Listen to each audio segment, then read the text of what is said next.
an update on the investigations that I already was briefed by Commander Valdez and by Chief Morales this morning. So I would love for that to come from them with all the details as far as how our police force is acting right now. And then I would love to hear questions from the community. And of course, see how we can update on the investigations, make sure that we can actually answer those and get the feedback so we can have a plan moving forward. We understand the concern. We know that this is unacceptable. And again, like I mentioned before, safety goes first than anything for the community. So being said that, I would like our Commander Valdez, that he gave me a great update this morning to tell us exactly where we're at right now with each of the shootings that happened. I think that it's important, and he's been in communications with each of the property associations for the buildings surrounding the property, but maybe it would be good to go through those updates again here during the meeting. So Commander, please go ahead. Good afternoon. Thank you, Commissioner. My name is Andres Valdez. I'm a newly commander for Brickell. I've been here approximately four and a half months. And overall, the crime, just so we can, I don't want to tell anybody any different, but it's an isolated incident that's taken place. Overall crime for Brickell is actually down. It's negative 5.8%. But I will talk a little bit about these incidents and how they came about. There is the last incident is still an open investigation, so therefore I can't give out too many details, but I will give you as much as we're able to provide. The first incident that took place at the Corner Club, or actually across the street from the Corner Club, which is behind the Seacrest Bank, the parking area, was on August 28th. On August 28th, at approximately 5 a.m, there's an argument that takes place within the establishment of the Corner Club. Security at that point determines they escort some gentlemen outside, and they retain the other part of the party that was fighting. That eventually spills out into the street. That's the incident that was watched on Only in Dade, that everybody sees the back and forth exchange of gunfire. What I tell everybody, and we noticed after when we watched it several times, if you notice in that video, nobody actually was really running. Everybody was actually just walking. But based on that incident, which was the first incident, August 28th, there was 2 arrests made, and there was 1 arrest warrant that was issued. That gentleman fled to Cuba. He left the country. So out of that incident, like I said, two arrests were made, and the gentleman fled to Cuba. There was a second incident, which wasn't part of that occurred at all within our city. But the people did come from the Corner Club. They were there earlier that night. From there, they left to the city of South Miami, which happened on October 9th. And they had an incident that spawned off on South Miami where there was a shot fired and a gentleman was struck there. That incident had no correlation to our first incident at the Corner Club, but I mention it because the patrons from the Corner Club had started at the Corner Club following the promoter that the Corner Club had hired and went over to South Miami. An arrest was made on that incident as well, which occurred in October 9th. October 16th is our second incident in the city. The Corner Club has another party, same promoter. And at this time, there's an incident again inside the club, 2 males having an argument. They escort one party out. Second party comes out a little later. They're waiting for him. There is they exchange gunfire. A couple of rounds strike the building of the bonds. On that case, the detectives are still working it. They have identified the gentleman who was a shooter. They will be making an arrest shortly. They just haven't finalized that case.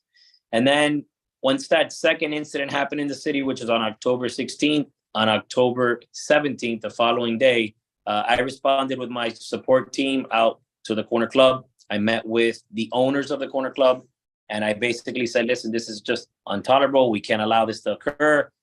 And at that point, I basically told them, hey, we're not going to, I can't tell them not to, but I told them you should not use that promoter again. I'm urging you not to use them again, because obviously these incidents have all occurred because of that promoter. I know that there was some flyers going around in social media saying that the promoter was saying that it was a purge and that whatever happened, they could do whatever they wanted. I don't know if that was a gimmick to bring people to the Corner Club. Regardless, the three owners from the Corner Club, which are also stakeholders because they own other locations throughout Brickell, agreed and said, listen, we're not going to have that promoter no longer working for us or hosting their parties on our property. We looked at the common denominator, which is the arguments occur on the Corner Club at the establishment itself, but as they spill out onto the street, they go into the parking lot of the Seacrest Bank, because that's the only parking lot in Brickell since we have limited parking. And we said, hey, we're going to try to implement something towards that parking lot as well.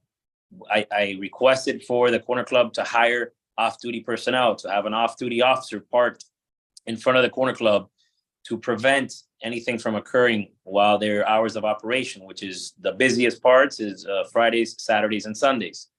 They agreed to both of my requests, and they said yes, that they would hire officers for any party for the weekends. The request was put into the system, but again, because of the timing of the request, as well as this weekend, the city having the 3 Point Festival, the other large party down at in downtown, they weren't able to get the proper coverage for the officers for the club. So now Saturday, October 22nd, different promoter, different crowd, different group of people, all to all. Same situation though. They have an argument inside the bar. The club kicks out half of the people. That gentleman goes out to his car. 10 minutes pass. He's still sitting in the parking lot with the girl. The rest of the party comes out and they basically attack him, vandalize his car, destroy his car. And while that's happening, a shot is fired at his car. And one of the people from that same pit and struck. At that point in time, I came out that morning. The next morning, which was Sunday, on Monday morning, I was out there talking to both all the parties involved. I took it a step forward and I communicated with the Seacrest Bank as well as the owner of the property of the Seacrest Bank. And I basically told them that they are required at any given time, if the Corner Club is going to be open and that parking lot will be operating, we will require them to have an officer at that parking lot. We also did code enforcement. I had them come out originally on the second incident, which was on 10/17, and we conducted a check of their licenses. Code enforcement verified that they did have an active force COP. They actually have 2 BTRs that are operating for their supper club, and that was checked out through code compliance. Commander, if you don't mind explaining to us a little bit more what the 4 COP means. So 4 COP, there's a 2 COP and 4 COP. I'm not the expert at it. 2 COP means that you could have alcohol and wine sales, and it's consumed on premises is what the COP stands for. And then the 4 COP means it's a full liquor license. And again, it just means you have hard alcohol, wine, beer, and it means the same thing, consuming it on premises. That's the largest license that you could get. It's the hardest license to obtain. And then the BTRs obviously are the business tax receipts, and code would be the people to ask more about it than me, or maybe the chief can elaborate a little bit more than I can. But they have all the proper licenses to operate the restaurant as well as the nightclub.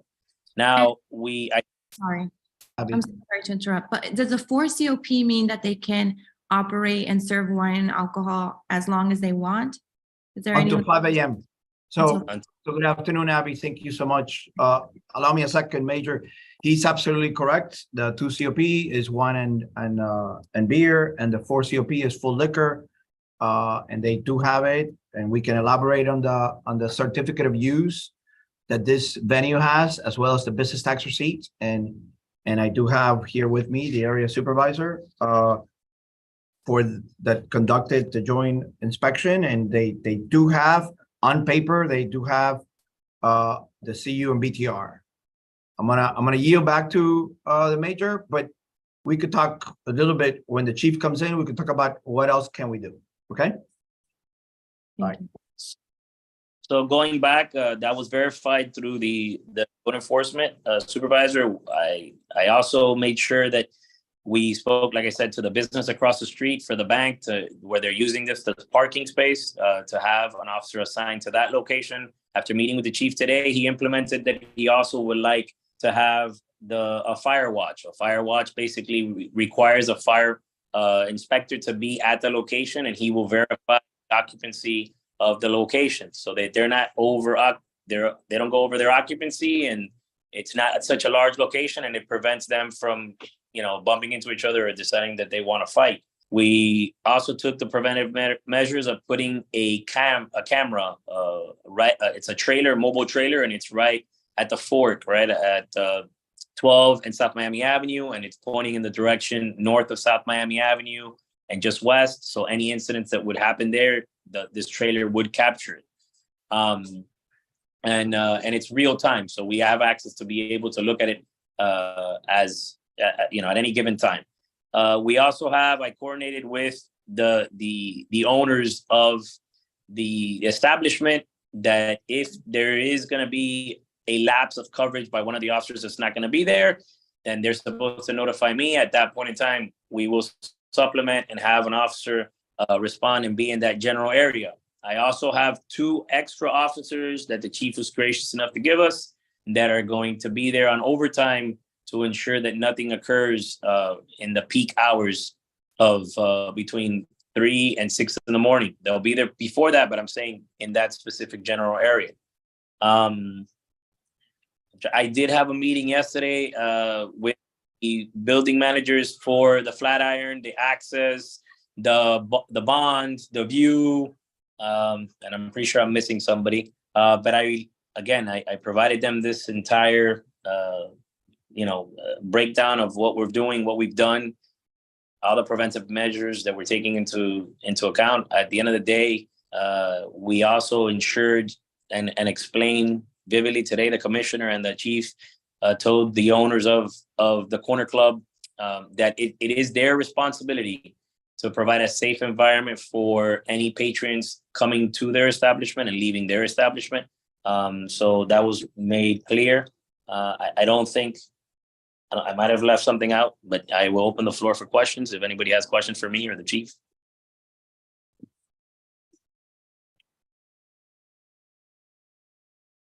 Yeah, there's definitely some questions in the chat. So let's go ahead and take a look there. If I can see them.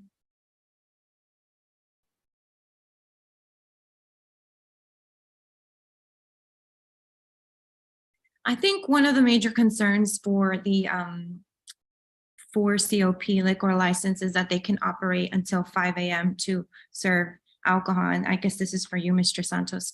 I think it's also important to note that there is a school probably a block or 2 away from this establishment. So having that license and having them allow the right to operate until 5 a.m., let's say on a Sunday morning, poses a lot of issues in safety in terms of children. So I know that this is probably a new issue because we're vertical communities, but Mr. Santos or Ms. Cobo, how can we address this in the long term? It's really sustainable for a community of vertical living. So, well, I see Commissioner Cobo wants to go ahead, Commissioner.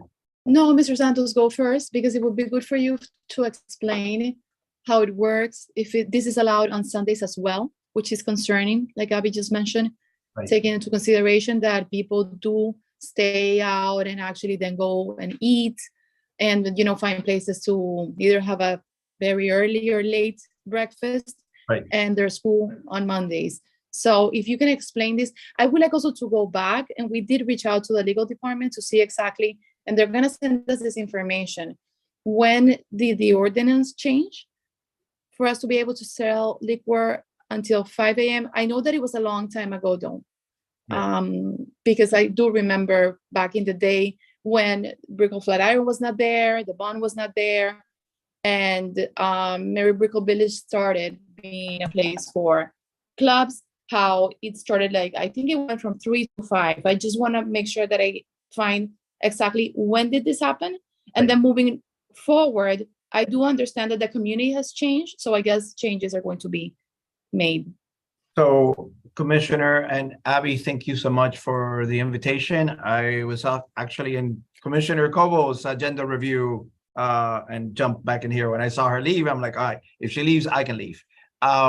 Okay, so to your point, the question is, and I know that George Wyson, the deputy city attorney, was explaining to you, Commissioner Cobo, this area had 3 a.m. All the way to 3 a.m. And then there was a change, an amendment in the ordinance allowing for this area to go to 5. I cannot tell you, Abby, when was that took effect, but I'll be happy to explore and get that information to you and the commissioner.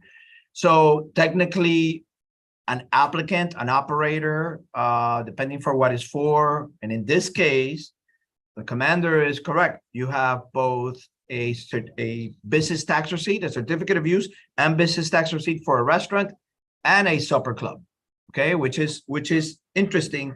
We're coming across, just as a mini sidebar, we're coming across many venues that only do the restaurant, and lo and behold, at 11 o'clock, they go through a metamorphosis, become a club without the proper licensing. This place has the proper licensing, okay? So what I can say is the fact that they have the proper licensing, they have a requirement to behave and operate correctly. And it is not the first time that we've addressed, along with police, venues that don't adhere to the process, and there's life safety concerns like shootings and whatnot. And when that happens, we code, along with PD, initiate a process that is called business tax receipt revocation. That revocation is started by me in collaboration with PD. So I can give you an example. There was another place in Midtown called Victory Lounge. We had some shootings, we had some incidents, and we were effectively removed their ability to operate for a period of 6 months. I would like to get with police to look at the level of egregiousness and all these shootings, and along with legal for consideration of a BTR revocation. I'm not saying it's going to happen. I'm saying that we need to explore that, and I'll be happy to be taking the lead on that. Okay. Yeah, it's definitely something to consider. Yes, for the records. And thank you all. First of all, I would like to commend Commissioner Cobo for her engagement in this matter, as well as to Commander Valdez. I think that he's doing a phenomenal job in this area. But going back to the issue here, as the commissioner said before, the population in the area had changed, the needs had changed. We have schools, we have many children now living in the area. We didn't have many children living here in the past 20 years as we have right now. And we are not against business, by no means, but we need to have quality of life. And this is a major issue. So that's all that I want to say from my end. And thank you so much. Thank you for the mayor's office engagement in this communication. Absolutely. Yeah, I agree with Mr. Santos. I think revisiting that to change because of the proximity to the school and the amount of residents in the community is very important. Commissioner Cobo, did you have something to add? Yeah, I mean, I wanted to ask regarding the supper clubs. How does that work exactly?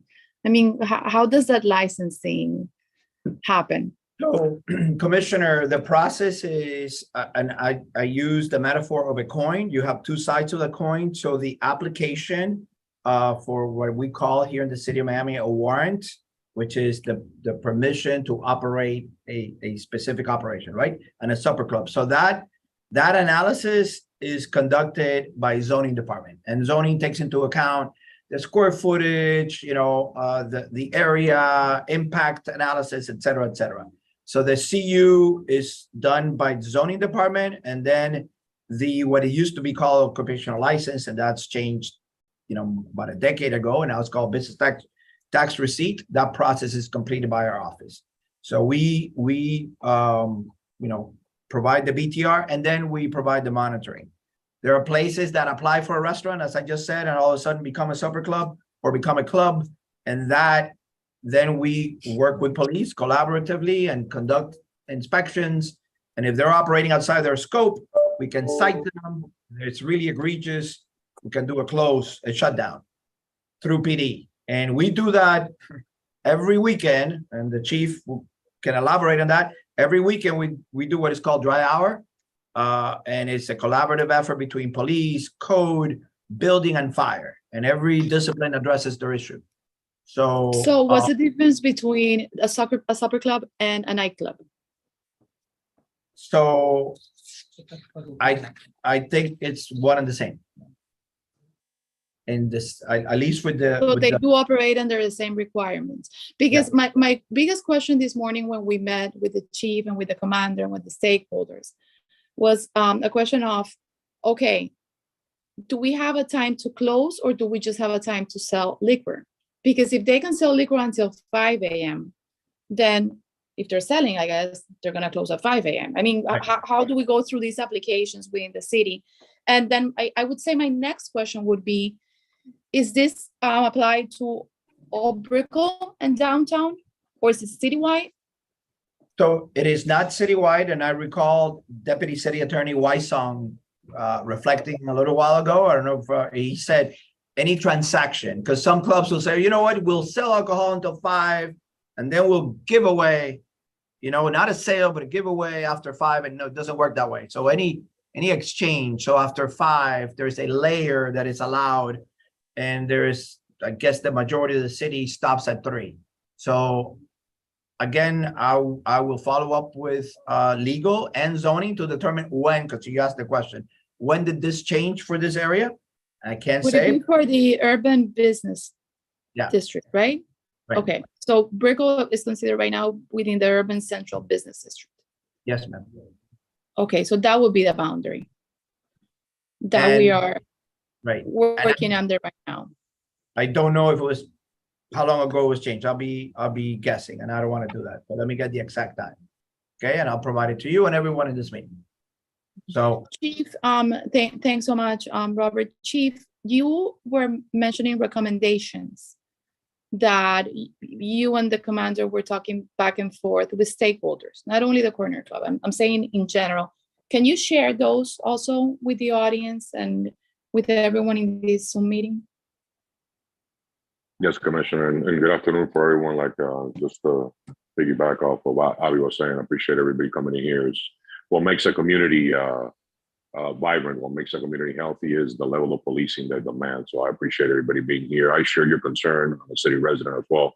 So I know what you're going through and the balance that we strive to achieve when it comes to the operation of businesses and the peace of mind of our residents, right? So when it comes to this incident in Brickell, I can tell you that as soon as the first incident took place and we kind of dove into that incident that Commander Valdez was mentioning, where the shots were fired into the vehicle as a retaliatory move as a result of a fight that started inside the club, we kind of put our wheels in motion, right? And I know there's been a lot of questions. I'll be kind of checking the chat, but remember, Brickell is for us one of the marquee communities in the city of Miami, and they receive the attention via the commander's planning, strategies, and initiatives that is worthy of that marquee position, right? So anything that happens in Brickell sets up an alarm right away.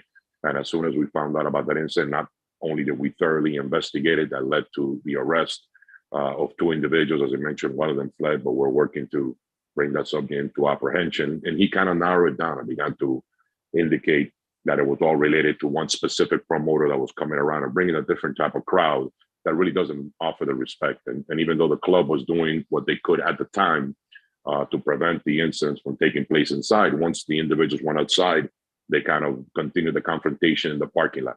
That's why he has added several layers, right? So he went into the club, he made sure that they have a good sound security plan in there that includes making sure that people are being checked for any type of weapons, and they have a strict conduct policy inside. So if you're not behaving, you're going outside and you're being escorted. So as we reached out, and we're going to implement the off-duty officer that has to be at the club, the off-duty officer at the parking lot as well, Chief. At the parking lot where the incidents are actually taking place. We're adding the extra layer of requesting help from our folks at at the fire department to make sure that they adhere to their occupancy load. That's what the Operation Dry Hour kind of aims at, as Director Santos mentioned. We go out there, make sure that they have all their licenses, which this particular business does, and that they're adhering to the occupancy load. That is the major incident, right? So putting those measures in place, we know we can mitigate the issues that are happening in this particular place. But as you're looking at Brickell wide, we know that there's need for enhanced police services, right? We recognize that, and we are not immune. And just like many other agencies throughout the nation, there's a hiring crisis. Folks don't want to be police officers, right? We're going out there, we're trying as hard as we can. Right now, we're scheduled to have 1,400 sworn members of the Miami Police Department. We're carrying about 100 vacancies that we're diligently trying to bring some folks into the police department. So a shameless plug, if you know anyone that is 21 years or older, has a clean record, and has a desire to serve their community, please have to go to miamicity.gov and fill out the application for law enforcement. We're desperately seeking great candidates. Chief, and why don't you also add on to that point of thought, the recruitment process that you're trying to do with experienced police officers from out of state, which is another approach that the city is taking. Correct. We're taking a kitchen sink approach, right? We're throwing everything at it. We're attempting to lure certified police officers from other departments to kind of bring them on board. We're looking at all our internal processes to make sure that we're shortening the time that it takes from the time an individual applies and the time that we can hire you. Obviously, there's some difficult things there. If you hire an individual that's never been a cop before, it takes us about 14 months before they're able to hit the streets and be of any value. I know I had a conversation with Abby when we spoke a while back, and I told him, listen, I have some officers coming down the pipe. And as these officers become available, I will be filling in critical gaps in the city, which are the problem-solving teams, which Brickell has a fantastic team that it is incredibly proactive, and for a small, geographically small area as in Brickell, they've taken many guns and violent criminals off the streets. But also going out there and giving the commander the leeway to use overtime hours to kind of supplement the manpower. So I've seen a lot of the questions in the chat, like I mentioned, right? And I can't give you an exact number. There might be either 5 officers at any given time in Brickell, all the way to 27 officers. It kind of depends the breadth. If we're doing an operation, as the commander does, where we do Operation Blitz, you might have as many as 100 officers at any given time in there. One of the things that I was looking at, even though he's talked about some of the other successes that are not related to this corner club, as he's looking at the area wide, one of the things that I know we can do a lot better in is traffic enforcement. I've seen some of the comments, and there is a need to address the reckless driving, the people that are revving their engine, not only vehicles, but motorcycles. We are partnering with Miami-Dade County to do an operation where these street intersections are taken over and the folks are doing donuts, and we made some valid arrests coming out of that operation. So we are cognizant, we hear you. There will be some more attention that's coming in there. And I welcome everybody to put in the chat. The commander's going to put his email and his contact number. So if we could use the Brickell homeowners as a vessel to change that, to channel that information in, and have the commander begin to give weekly updates on our progress and some of the challenges that we're facing in Brickell, because I want everybody to understand, right? I want everybody to kind of see what we're doing, how we're handling the situation, and that we hear their concerns and approach everything with transparency. I know everybody's like, hey, we pay a lot of taxes, we want to be safe, we deserve to have an officer in every corner. I'm here to tell you, I would love to do that. We're nowhere near to being able to do that, right? We kind of manage policing services and the deployment of officers on a per need basis. We have changed some things internally, and we're striving to get to a place where we can have more. My concern is not only the safety of addressing this nuisance spots, but it's also making sure that when you pick up the phone and you dial 911, that an officer from the city of Miami gets there as quickly and as safely as possible to deliver professional service and resolve the situation, right? So those are all things that I have to kind of take into account when I'm looking at the deployment of the manpower of the forces. So I've seen some of the other questions. Abby has my contact number. I'll be here as long as necessary to address any other issues or concerns. But know that we are truly committed to ensure that Brickell continues to be one of the safest areas, not only in Miami, but in the nation. Yeah, I appreciate. And to add to that, Chief, we are reading the emails and the concerns regarding the time of the liquor to be sold to 5 and the request from people to want some change. So we are exploring the possibility.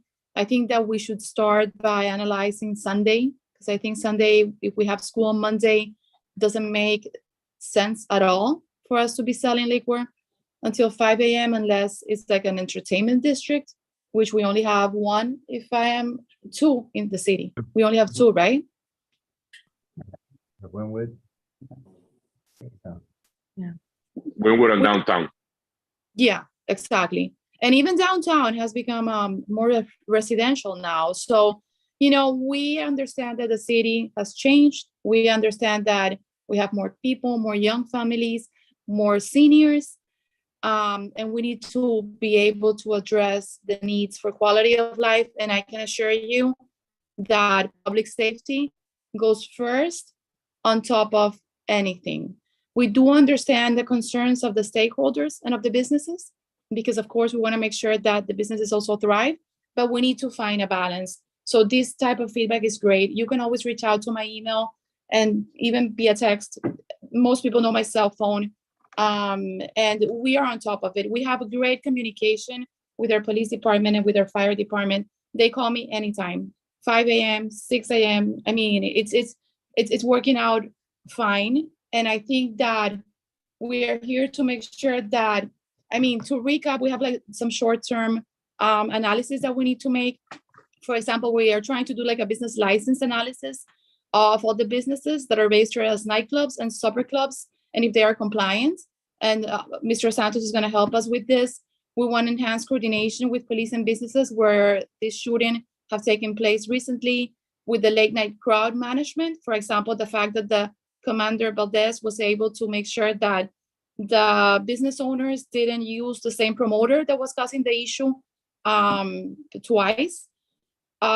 The call for more off-duty police for targeted days and times for the stakeholders. A historic analysis that we have requested of alcohol sales in Brickell. And then I would say the long term, we could implement police force services for the urban core, which is what Chief Morales was saying that we are as a city working on, and then policy recommendations for any potential changes to local ordinances regarding alcohol sales times. I would also encourage Mr. Cuesta and Abby to reach out to Commissioner Carollo, since now we share the Brickell area. Actually, right now, where the shooting happened is actually in Commissioner Carollo's district, not in District 2. But of course, me being your Brickell commissioner, I had to take the leadership to make this meeting happen. And I'm very thankful because we did turn around this meeting in 2 days, and I see that there's so many participants. So there's a lot of community engagement, and it's very positive for the community. Yeah, this is a very hot topic and something that a lot of people want to see. So we're happy to hear that all of these changes are in place and intact. It'd be great to have a timeline of maybe the liquor license will be reviewed by the end of the year. I know you mentioned the business districts that could potentially have those licenses even on a Sunday, but I would challenge that with, like, you have Phyllis Wheatley Elementary in Overtown, and then you also have the Downtown Charter School. So there's schools all over our vicinity. So I would push back on that. Perhaps not even Sundays, maybe like just general 12 o'clock midnight. I'm not sure what the right changes are, but I leave that in your hands, and I trust that you have the best interest of our community. Mr. Santos, you had a question? Yes, Abby. And so Commissioner Cobo and Abby and Mr. Cuesta, well, thank you for having us. But let me say this, because I had mentioned a little bit of a previous location elsewhere where we initiated a BTR revocation, and I believe I have plenty of ammunition, pun intended, with the 3 shootings. So I'm going to ask the area supervisor who's here with me, Gina Marquez, to work with Commander Valdez and gather all the information. Chief Morales, you know how effective we were with Victory Lounge.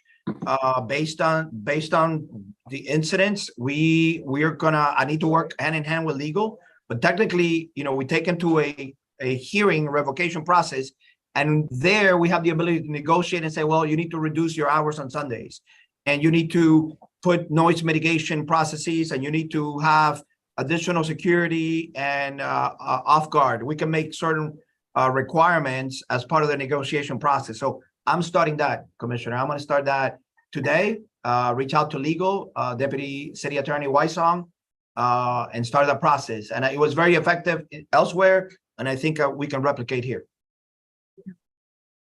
And I think Commander Valdez also has a comment. And to add to that, Mr. Santos, I witnessed Chief Morales and Commander Valdez actually making the right recommendations. What we need to make sure is that this never happens again. So now's the time to just, as each of our agencies take action.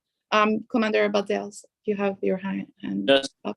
The last thing that I was just to piggyback off with the chief and what you said, Commissioner Abby, that I forward you on a daily basis all the micro hotspots and any other the crucial issues that Brickell residents send us all the time. I don't know if you want to include that. You have my number and you have my email, but if you want to include them onto that email that I forward you daily, by all means, please do. Yeah. Yes. Special shout out to Commander Valdez. Every single morning at 5 a.m., their team takes and visits hotspots that are known to house unhoused individuals. Every single morning, they offer them services. They send us photos of the progress they've made, and they show us like an empty lot because they're proactively seeking out to house these individuals. So I love receiving those emails. If you would love to receive those emails, just send me an email to info@brickellhomeowners.org. I'd be happy to create a special list so you are too able to see that. And I really commend Commander Valdez and his team for doing that. So thank you all. Commissioner Covo, I'm really pleased to hear all of the things you guys are doing. So we're gonna recap them. I just wanna make sure I don't leave anything out. If I do, please let me know. For recap, you are requiring for the establishment to have a police officer in the parking lot and inside of the club. That's going to come out of their own expense, correct? An off-duty outside of the club and an off-duty at the parking lot, which is two different stakeholders. Okay, great. Perfect. You have installed a mobile trailer on 12th and South Miami Avenue with a live camera, correct? Yes. Yes. Okay. You're also pulling in the fire department to ensure that they have the correct occupancy load there on any given weekend. Exactly. Okay. To address the police increase that we've requested, you guys are actively aware, you know that there's a problem where you want to increase the police presence, you're recruiting outside of different departments, and you're doing your best to get more police officers here to the city of Miami. So it's not that you're not aware, you're very well aware and you're working actively on it. Yeah, we've been That's right. aware since I came into office. That was my conversation with Chief Morales. It's been a conversation also with the police union. So it's an emergency right now, right, Chief? Yes, and absolutely, Avi, Commissioner Covo has been a very strong advocate of kind of bringing us, when it comes to benefits and pay-wise, to bring us up to the upper echelon, at least in Miami-Dade, to make us a lot more of an attractive destination for other officers that are willing to leave whatever the current departments are. So kudos to her for putting public safety first. Yep.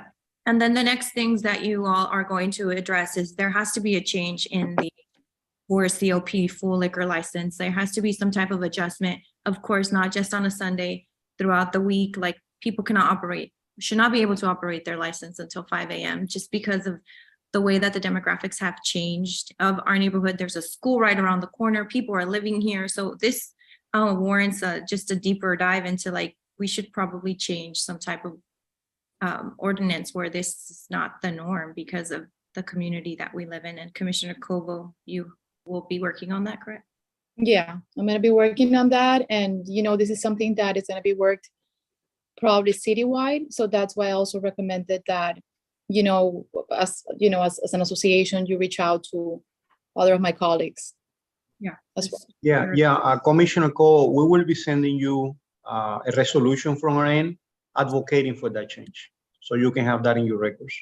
Thank you. Okay, and then the other thing, steps that we have taken away from this is that Code of Compliance is going to look into potentially the revocation of their license. as of the 3 incidents, or actually it's been a lot more than 3. Actually, I think it's been 5 incidents that have happened at the corner club. So there will be an investigation done into that. Correct, Mr. Santos? So that's why I asked Gina to Supervisor Marquez to get together with Commander Valdez and get all the historical perspective, for the entire year. So the more, the better, right? And so, but the 3 shootings clearly impacts life safety, and that's what the BTR revocation is triggered by, and this is sufficient. So I am moving forward with that. I will keep Commissioner Cobos and you guys appraised, and when that hearing takes place, it's an open forum, and the members of the community are welcome to come in and speak. The magistrate will take, the input from the community will value us at a great deal. So I will keep you guys posted and advised. Okay. Thank you. Okay, so did I miss anything in terms of the action items that have come out from this? No, Abby, that's a great recap. Thank you. Thank I'm you. gonna have to jump out because today we have open office hours and I already have people dining out outside our office. But thanks for making this happen. And of course, we're here to serve. And just as a reminder, anyone can come here without an appointment on Wednesdays and meet with me and meet the team and meet with me. And thank you and have a great afternoon. Thank you, Commissioner Cole. But before we leave, I'd like to, for Mayor Suarez's office, would you like to chime in? Is there anything that you would like to add or say? Mayor Suarez.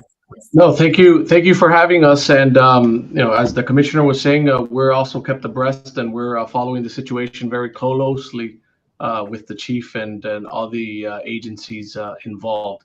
And obviously, this is of utter importance to us and keeping our streets safe here in the city of Miami. So thank you for having us. Excellent. Ernesto, would you like to say anything as we pass out? Yes, I would like to retake the observation made by Commissioner Cole. We need to reach out to Commissioner Carollo's office. I think that's a great idea. We need to reach out to him as soon as possible. Thank you so much, Commissioner Cole. Thank you. Thank you. Have a good afternoon, everyone. Thank you, Chief. Thank you, Commander Valdez. Thank you, And Andy. Thank you for everything that else. you're doing. Thank you. Thank you, Abby and Mr. Cuesta. Bye-bye. Thank you. All. Thank you. You can find this recording live on YouTube channel. So you could go to brickellhomeowners.org, find us on YouTube, and you can rewatch it for these actionable items. Thank you so much, Police Chief Commander, Mayor's Office, Mr. Santos. I just really admire and I appreciate all the hard work that you guys are constantly doing to make sure that we're safe. And I know you guys work really hard, and sometimes it goes underappreciated and undervalued, but I just want to say on behalf of the Brickell Homeowners Association, all of the neighbors, thank you for your service. And we'll do our best to recruit as well. Thank you, Abby.